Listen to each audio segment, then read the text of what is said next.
Salam, belə bir məsələnin izahına baxaq. 60 dərəcə şərq uzunluğundan ekvator boyunca uçan təyyarə əvvəlcə 270 azimutla 4440 km, sonra 180 azimutla 4995 km uçmuşdur. Təyyarənin çatdığı məntəqənin coğrafi koordinatlarını istəyir bizdən. Deməli, birinci biz koordinatları çəkməliyik. Bu olsun bizim Greenwich xəttimiz. Bu isə 60 dərəcə şərq uzunluğumuz. Və ekvator boyu uçduğu üçün ekvator xəttini də qeyd edirik. Deməli, məntəqəmiz hər hansısa bir məntəqə olsun A məntəqəsi bu nöqtədə yerləşir. İndi təyyarə 270 dərəcə azimutla 4440 km uçur.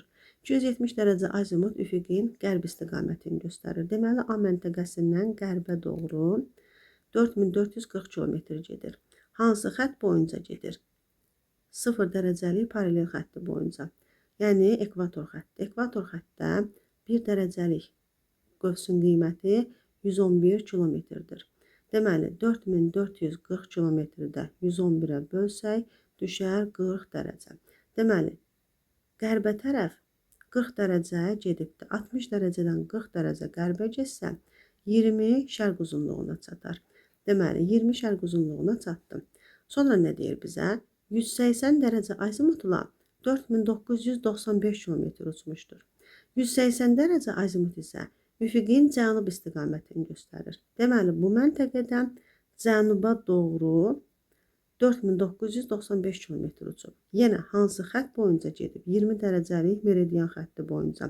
Meridian xəttinin uzunluğu da yenə 1 dərəcəsi 111 km-dir.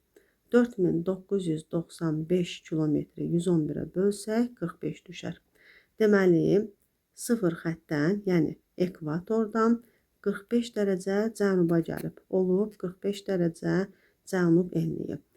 Məntəqəmizin koordinatları oldu 20 şərq uzunluğu, 45 cənub enliyi. Bu da D variantı.